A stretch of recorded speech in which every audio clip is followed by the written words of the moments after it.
It's obviously your second time captaining Ireland. A huge privilege, I would imagine, and nice to be straight back into the thick of responsibility. Yeah, look, obviously, I'm delighted. Faz asked or said I was going to be captain. I was over the moon. It's been a good block of building for us. We've had 4 really good weeks in camp training together, and to be able to lead the guys out for the first time and kick it off, and probably more importantly to be able to captain when 3 guys are potentially going to get their first caps is a real honour for me. Yeah, one of those is your Ulster teammate, Tom Stewart. How impressed have you been with him here? Yeah, look, Tom came in during the Six Nations and immediately stood out. He was away with the sort of development squad that were away in South Africa there last year as well, and I think not only has he stood out in the Ulster jersey, he stood out any time he's been in camp or had to pull on the Irish jersey on that tour. But look, he's been phenomenal. I think he's probably had a frustrating couple of seasons with injury, but he's come out the other side much better off. And look, I'm as excited as anyone is to see how he goes tomorrow and the start of his international career. For yourself personally, it's been a turbulent 12 months for you, and I know Paul O'Connell spoke during the week about how you seem to be just thrown back into the thick of things and into big games, no matter who it is you're playing for.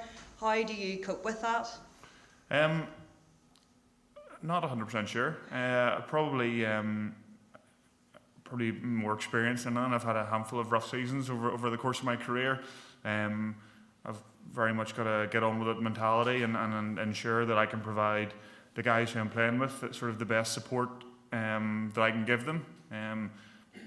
At the same time, ensuring that that the best outcome for the team is just. And when you have those things at the forefront of your mind, your other worries seem to dissipate pretty quickly. Just finally for me, Jacob Stockdale makes his first return in 2 years. He's obviously fighting for a place in the World Cup. What's your thoughts on Jacob so far pre-season? Yeah, look, Jacob was again similar to Tom. He had a really frustrating season and a half where he couldn't seem to, after that ankle injury, and then that was the explosion of Mac Hansen, and James Lowe's obviously a phenomenal player too.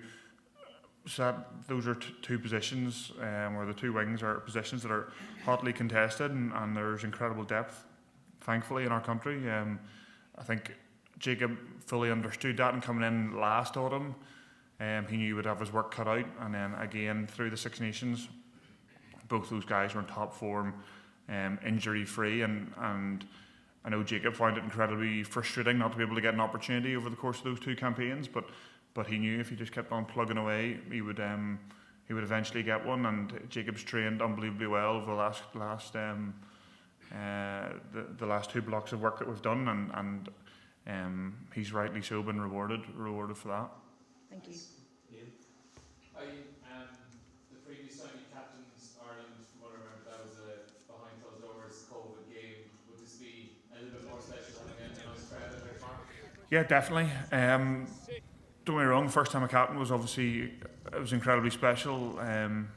That was against France, and it was a tough game. It was one of the ones that got away from us that campaign. However, this is going to be incredibly special for me to be able to have my family at this, and like I said, to be able to play with the 3 guys getting their first caps. And as captain tomorrow, is kind of one of the important messages to put out about players sticking to the team script. Obviously, there's a lot of motivations for individuals to try to get into the squad.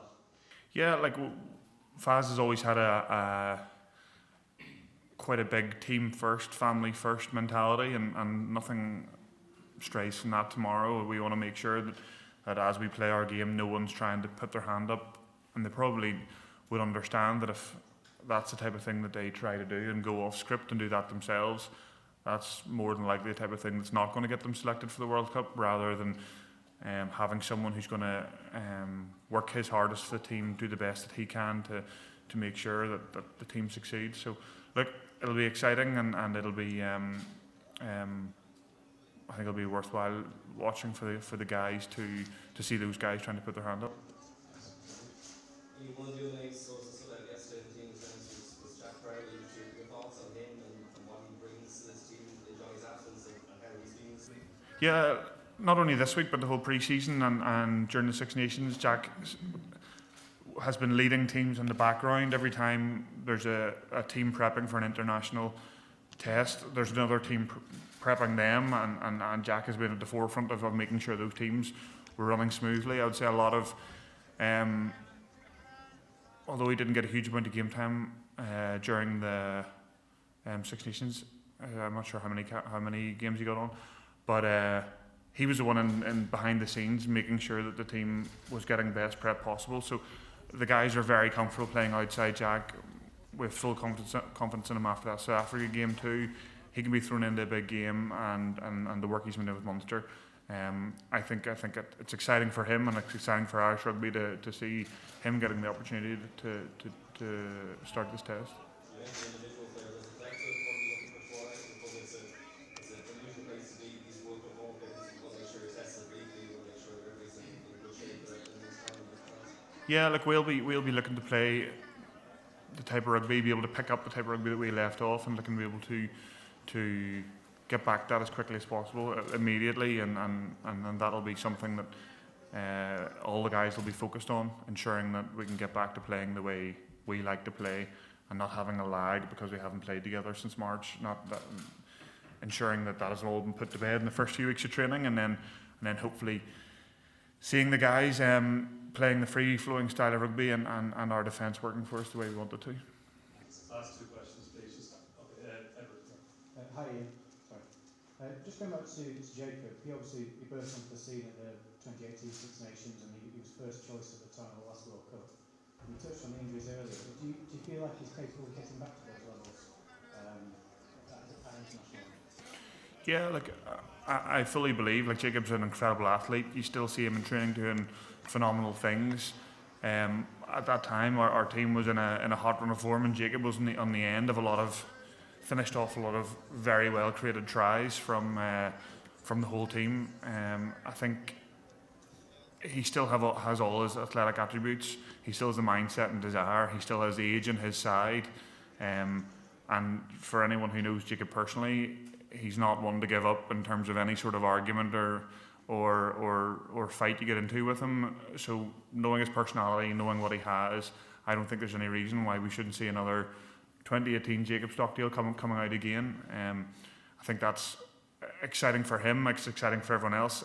It'll be equally frustrating for him at times when he knows what he can do, but he's not quite getting there. But he knows himself he has to be patient and continue to work away, and he won't throw the head up, and I know Jacob will plug away at it.